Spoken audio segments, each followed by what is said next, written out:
So it's the end of the Edinburgh Fringe, and that explains why my voice is all croaky like this, and probably why I look even more tired and generally shattered than usual. It's been a really tough Fringe, in my case, heavily for kind of personal reasons, but also everything is tough these days, isn't it? Yet again, despite the new government, things just don't seem to be moving in any kind of helpful way. Accommodation costs in Edinburgh have gone through the roof, and that has frightened away not only performers but also audience members. And it means that those who are coming have got less money in their pocket to spend on everything from, buying hamburgers from local shops to donating to shows like mine, buying tickets for the paid shows, those kinds of things. I also want to focus, though, on one particular issue, which is what the Edinburgh Fringe Society has done with your money, with UK taxpayers' money. So they gave a huge chunk of money this year, about 500,000, 450,000, to the Edinburgh Fringe Society to fund a thing called the Keep It Fringe Fund. And they invited fringe performers to apply for grants of £2,500 towards their Edinburgh Fringe show. They put a set of criteria out which were like very, very vague and ambiguous and included we can just select randomly if we want to. And a bunch of people, 180 shows, got these grants, and the other 600 odd that applied didn't get them.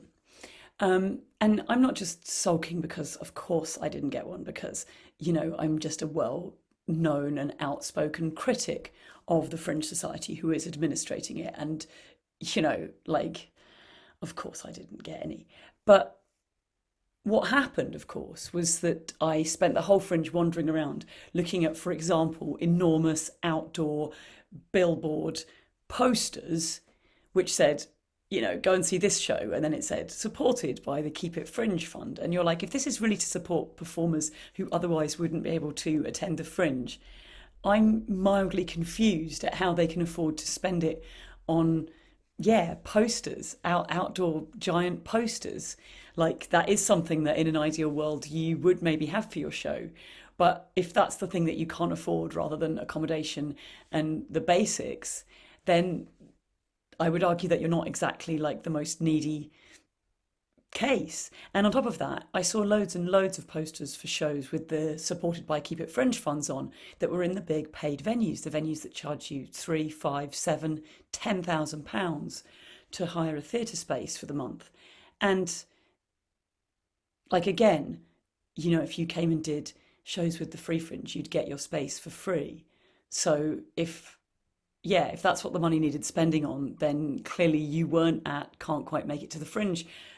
Which is not to say I criticise anyone for accepting the money, because if they'd sent me some, I would have taken it too and put up some ruddy advertising hoardings. But we know in previous years that the Fringe Society has found various excuses to give money to the big venues, and giving money to performers who are then going to go to the big paid venues does exactly that. And what has happened this year is that one of the bigger paid venues has bought out a couple of venues which were previously part of the Free Fringe, which were therefore available to performers to do their shows in for free, and were also available to audience members to come and watch shows for free. And it's so important to me that we make this event accessible. And I understand that there are those who want to not make it accessible and, want to turn it into a rip-off factory. But when money is specifically allocated to make the Fringe more accessible, and it gets spent in ways which in the long run will make it less accessible for everybody, I think that's an outrage. And I think it's something worth fighting for. The three largest events by audience attendance in the world are the World Cup, the Olympics, and the Edinburgh Fringe. We already know how the World Cup and the Olympics work. Tickets are never less than hundreds of pounds. Local businesses don't really get a look in. Local people aren't really benefiting from those events when they come to their area. The Edinburgh Fringe could be the one major global event that's different. We have this open access ethos, anyone can come. And we need to protect that. And one of the ways in which we can protect that is by protecting the Free Fringe, which is a really, really important part of how the Fringe works, and I need to be really specific about what I'm saying. I'm talking about what is called the PBH free Fringe. You may well have heard about other parts of the Edinburgh Fringe describing themselves as free, and they might be for some ticket holders, for some people who come to shows without a ticket, and if enough tickets haven't been sold, they might get in. Indeed, you can come to Edinburgh and people in big paid venues might well give you free tickets because they're trying to drive up numbers for their shows. But it is only the PBH free Fringe that is allowing audiences to come for free and allowing performers like me to be part of a collective, not enthralled to a business, and to have the space for free.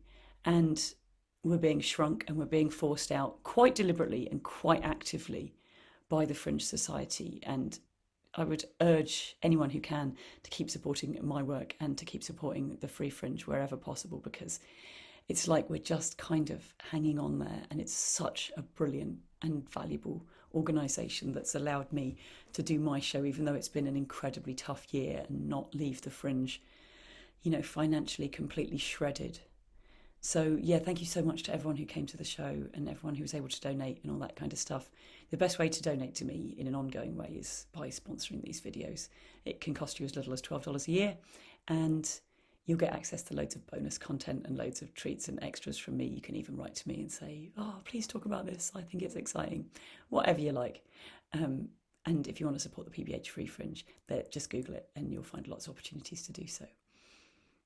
I hope to see you next year. And maybe the Fringe could be just a little bit more accessible for all of us, in spite of Oasis now showing up to shove up accommodation prices, and goodness only knows what is going to happen there. See you next week. Increasingly, the mainstream media is terrible at informing the public of what is really going on. I'm only able to make these videos because people are generous enough to sponsor me making them, and if you're able to be a part of that, I would hugely appreciate it. It can cost as little as $1 a month, and you'll get loads of fun bonus content and lots of extras from me and my undying gratitude. I also massively appreciate it if you're able to like, share these videos and let people out there know what's going on.